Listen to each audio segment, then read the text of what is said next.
Junior doctor ও পড়ুয়ারা যখন স্বাস্থ্য ভবন অভিযান করলাম এবং তার প্রতিনিধি দল স্বাস্থ্য সচিব, ডিএমই এবং ডিএইচের সাথে দেখা করলাম এবং জানতে চাইলাম সন্দীপ ঘোষ সহ বাকি কর্তৃপক্ষ যে প্রশাসনিক ব্যর্থতার দায় নিয়ে কেন এখনও অপসারণ করা হচ্ছে না, তখন প্রশাসনিক জটিলতা ছাড়া অন্য কোনো সদুত্তর কিন্তু আমরা পেলাম না। এই বৈঠক থেকে স্পষ্ট হয়ে যায় যে এদের পেছনে এক অশুভ দুষ্ট চক্র অতি মাত্রায় সক্রিয়, যারা এত কিছুর পরেও সন্দীপ ঘোষ সহ কর্তৃপক্ষকে আড়াল করতে ব্যস্ত এবং তাদের চাপের কাছে কার্যত স্বাস্থ্য ভবনও অসহায়। যদিও সেদিন রাতে আন্দোলনকারী ছাত্রছাত্রী এবং জুনিয়র ডাক্তারদের জোরের কাছে নতি স্বীকার করে বাকিদের বদলি করে দেওয়া হয়, কিন্তু যে সন্দীপ ঘোষকে এই ঘটনার জন্য সিবিআই টানা জেরা করে চলেছে এবং এমনকি আর্থিক দুর্নীতির জন্য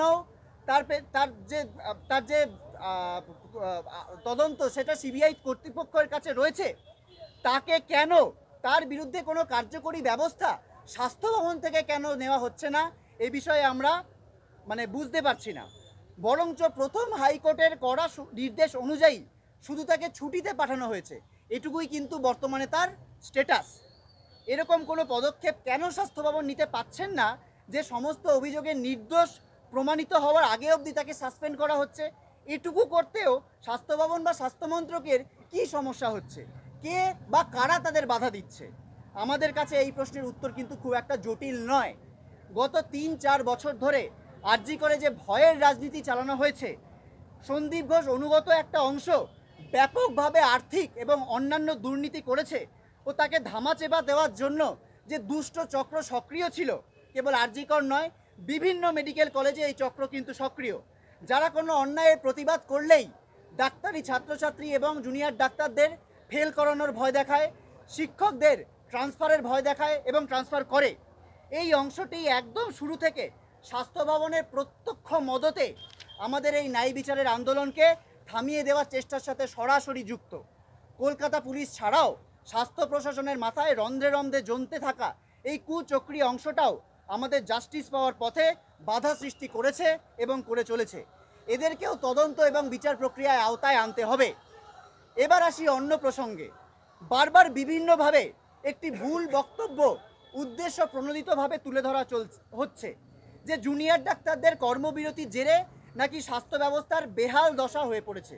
এমনও বলা হচ্ছে যে কেন্দ্রীয় বাহিনী দিয়ে তো আরজি কর মুড়ে ফেলা হয়েছে, তারপরেও কাজে না যোগ দেওয়ার আর নাকি কোনো কারণ থাকতে পারে না।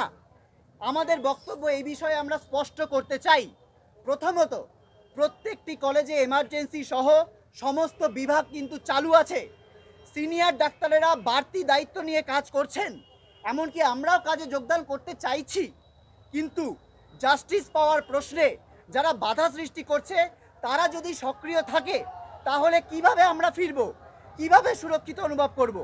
সিআইএসএফ দিয়ে আরজি করকে মুড়ে দিয়ে আমাদের নিরাপত্তা নিশ্চিত করা কিভাবে সম্ভব যদি আসল অপরাধীদের আড়াল করার জন্য ভেতরেই কোনো চক্র সক্রিয় থাকে এবং তাতে পুলিশি মদত থাকে?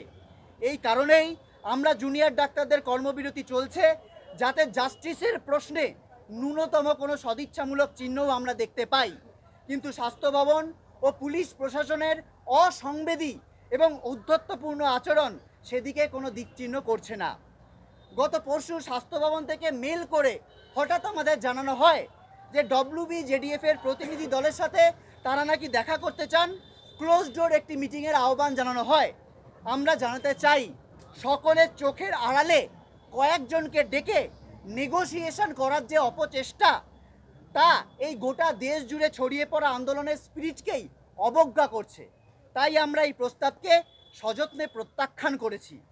কোনো আলোচনা যদি করতে হয়, তাহলে সকলের সামনে আমাদের সমস্ত দাবিগুলোকে নিয়ে আমাদের সমস্ত কলেজের মিলিত সিদ্ধান্ত অনুযায়ী নির্ধারিত সময়ে ও জায়গাতেই তা করতে হবে।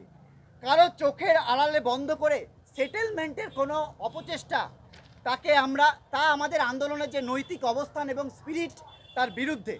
আমরা চাই দোষীরা দ্রুত ধরা পড়ুক, ন্যায় বিচার হোক এবং ন্যায় বিচারের পথে যারা বাধা সৃষ্টি করছে তাদেরকে অপসারণ করা হোক, তদন্ত ও বিচারের আওতায় আনা হোক। আমাদের দাবিগুলো হলো: ১, ৯ই আগস্টের নারকীয় ঘটনায় জড়িত দোষীদের চিহ্নিত করা এবং এই ঘৃণ্য ঘটনার মোটিভ এখনও আমাদের কাছে অজানা।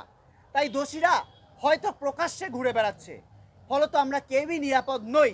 অতি দ্রুত দোষীদের শনাক্তকরণ ও দৃষ্টান্তমূলক শাস্তি চাই। 2, তথ্য প্রমাণ লোপাটের ঘটনায় যে বা যারা প্রত্যক্ষ ও পরোক্ষভাবে জড়িত তাদের প্রত্যেককে চিহ্নিত করে তদন্ত বিচারের আওতায় আনতে হবে। স্বাস্থ্য ভবনের প্রত্যক্ষ মদতে যে দুষ্ট চক্র এতে সক্রিয় ছিল তাদের কাউকে আড়াল করা চলবে না। স্বাস্থ্য ভবনকে অবিলম্বে সন্দীপ ঘোষকে সাসপেন্ড করতে হবে। মহামান্য সুপ্রিম কোর্টের পর্যবেক্ষণ অনুযায়ী কলকাতা পুলিশ প্রশাসন সম্পূর্ণরূপে ব্যর্থ। এই ব্যর্থতার দায় নিয়ে পুলিশ কমিশনারকে পদত্যাগ করতে হবে এবং প্রয়োজনে তাকেও বিচার ও তদন্তের আওতায় আনতে হবে। প্রতিটি কলেজে ভয়ের রাজনীতি বন্ধ করতে হবে। স্বচ্ছভাবে সুষ্ঠু নির্বাচন করতে হবে। সমস্ত কলেজ এবং হাসপাতালের সিদ্ধান্ত গ্রহণকারী সমস্ত কমিটিতে গণতান্ত্রিকভাবে নির্বাচিত জুনিয়র ডাক্তার ও মেডিকেল ছাত্রছাত্রীদের অংশগ্রহণ সুনিশ্চিত করতে হবে। আমরা আমাদের এই সমস্ত কথাগুলোকে জনগণের কাছে পৌঁছে দেওয়ার জন্য আজকের এই প্রেস রিলিজ ছাড়াও বিভিন্ন জনসংযোগ কর্মসূচি নিচ্ছি। আজকে এই আরজি করে প্রোটেস্ট মঞ্চে সংহতি সভার আয়োজন করা হয়েছে বিকেল 5টা থেকে, যেখানে বিভিন্ন মেডিকেল কলেজ এবং হাসপাতালের ছাত্রছাত্রীরা এখানে আসবেন তাদের সংহতি জানাতে। এবং আগামীকাল বিকেল 4:30 মেডিকেল কলেজ প্রাঙ্গণে, কলকাতা মেডিকেল কলেজ প্রাঙ্গণে একটি গণকনভেনশনের ডাক আমরা দিয়েছি। এক্ষেত্রে ক্লিয়ার করে নেওয়া দরকার, এর আগে গণকনভেনশনের একটি ডাক আমরা আরজি করে আয়োজন করতে চেয়েছিলাম,